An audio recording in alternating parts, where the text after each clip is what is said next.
'Di ba? Yung kay OJC nagpaparamdam na. Oh, tatakbo, tatakbo. Tatakbo saan? Sa loob ng kulungan. Tatakbo sa OBLO. Oh, nag-aano mga kababayan eh. Nagse-survey, no? Tinatanong nila, sang-ayon ka bang tumakbo si Pastor Apollo Kibuloy bilang senador? O yan.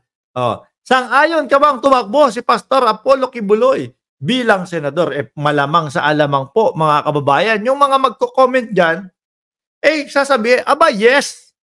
Aba, oo naman. Pero, yung nasa labas, kagaya po natin, mga bossing, panigurado po ako. Ang sagot natin ay no. No? No, bakit? Eh mababasura lang naman din 'yan, 'di ba? Baka tapon sa basura lang din yung certificate of candidacy niyan.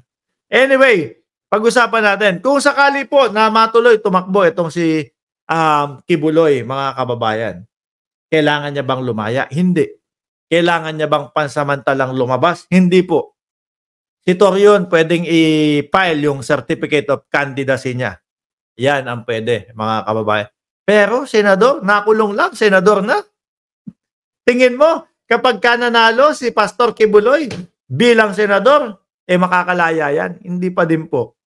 Sabi nung iba, ipadala na yan. Ipadala na yan sa Estados Unidos. Oh. Upang sa ganon, eh wala nang problema daw ang Pilipinas. Huwag po kayong mag-alala at huwag kayong magmadali. Dahil pagkatapos pong dinggin yung mga kaso ni Kibuloy dito sa bansa, no? Eh doon din po ang rekta niyan, mga kababayan.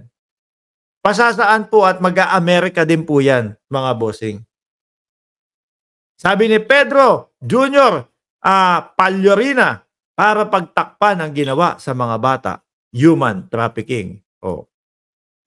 Sabi ni Owen Galvante, dalhin na sa Amerika 'yan. Oh.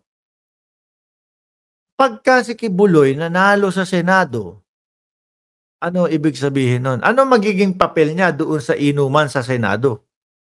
Si Robin Padilla, customer, mahilig sa pulutan. Si Baste, kung tatakbo din, manginginom. Si Philip Salvador, mukhang manginginom din. Ay, si Philip Salvador, yung customer, no? Yung customer na manginginom, na mainitin ang ulo. Oh, yan, ayaw natin sa mga barya, di ba? Kapag ka uminit ang ulo ni Ipe, parang maghahamon ng away. Mamatay na kayong mga basher. O, di ba? O, tapos si Jimmy Bondoc, siyempre kailangan ng entertainer doon sa inuman sa Senado. O, kakanta, Jimmy Bondoc, Robin Padilla, kakain doon sa bar, Philip Salvador at Baste, eh, iinom. O, di ba? Tapos si Kibuloy, ano gagawin ni Kibuloy? Isipan niya natin kung ano ang magiging papel ni Kibuloy doon. Ay, hindi, wala. Manalo man po yan, nasa OBLO pa din po yan eh. Mga kababayan, hindi naman po makakalabas yan eh. Oh, nasa OBLO pa din. At siguro po, kauna-unahan, no? Kung sakali na manalo, no? Pagbigyan nyo na yung KOJC. Kayo naman. Nangangarap na nga lang sila eh. Nasira na nga po yung mga pangarap nila eh. Oh. Nabiyak na nga po ang kanilang mga puso sa kulong nito si Kibuloy. Pagbigyan nyo na. Kung sakali po, mga kababayan, na manalo si Apollo Kibuloy bilang senador, siya po ang kauna-unahang senador na nasa Amerika. Na doon po sa Amerika nakatira. Oh. Di ba, mga kababayan? Pero, sorry, mukhang mas bagay kay Kibuloy. Argo, tama ako, no? Mas bagay kay Kibuloy magmayor sa OBLO. Oh. Mas may katotohanan at mas malapit sa katotohanan yun. Senador, malayo eh. Uulit-ulitin pa ba natin? Senador, malayo. Magmayor. Si mayor ang takbuhan ni Kibuloy doon sa OBLO. Yan ang pinakamalapit. Baka po hindi pa nag-uumpisa ang eleksyon. Eh si Kibuloy, mayor na. With matching, ilan yon? 9 na taga-masahe. Hindi nga lang po babae. Lahat po ay lalaki. O, di ba? Tatuan pa yung mga taga-masahe niya. Oh, mas malapit 'yun, magmayor kaysa sa sinasabi nilang senador. Ano, suntok sa buwan lang 'yan? 'Yun yang mga Duterte, yung magkapatid na Duterte, ni hindi lumalabas sa resulta ng top 12. Eto pa kayang si Kibuloy. Ang maigi diyan, asikasuhin niyo na lang yung kaso ni Kibuloy. Pangalawa, asikasuhin niyo din yung magiging kaso ninyo, yung mga executive ng KOJC. Kasi obstruction of justice, harboring a fugitive, may isa pang kasong ikakaso sa inyo. Tsaka yung mga vloggers ninyo baka ano, baka nakakalimot, baka akala nila, Pasko na, hindi pa. Magugulat na lang po sila, naku, tinuloy pala yung kaso sa atin ng PNP.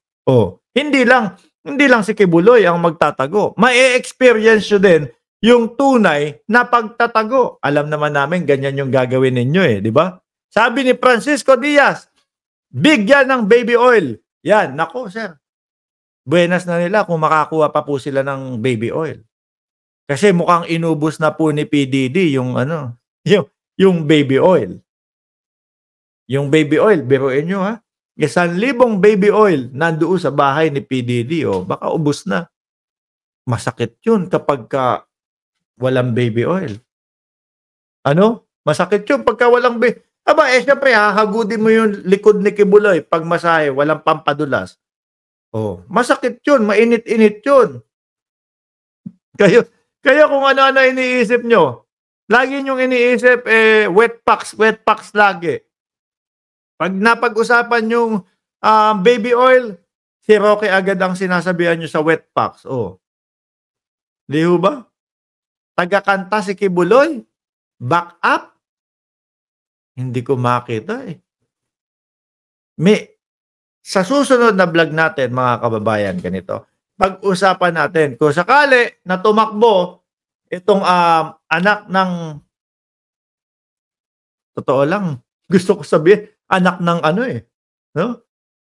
Anak ng tipaklong na lang. Kung talagang matuloy tumakbo tong anak ng tipaklong na to, pag-usapan natin sa susunod nating vlog kung ano yung magiging partisipasyon niya doon sa, nako, ayan na, may volunteer na. Diyos ko po, pinasaya tayo ni Kap ninyo. Daddy Mark, ako may lubricant.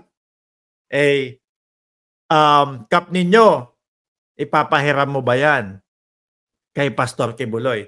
Para gamitin doon sa likod niya, ihagod sa likod niya. Okay? Ihagod doon sa likod niya. Ipapahiram mo ba yan? Ewan ko na lang, mga kababayan, kung ano na po yung mga pinag-iisip nito.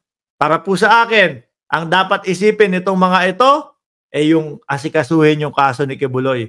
Para kung talagang wala siyang kinalaman, kasalanan, makalabas agad. Sunod na asikasuhin nila, yung mga executive ng KOJC. Yung mga executive, kayo ang susunod nakakasuhan ng PNP. Sabi ni Kap ninyo, para sa ating dalawa, naku po, para sa amin pala ni Kap yun, mga bossing. Ayan, 45 minuto na din tayo nagsasalita dito, mga kababayan. Bukas ba? Mamayang gabi, naka-live po tayo dyan sa Pilipinas. Ako'y magpapaalam na po, no? Kinabahan ako bigla kay Kap ninyo, biglang sa amin palang dalawa yung lubricant. Paalam, mga kababayan. Ingat po tayong lahat.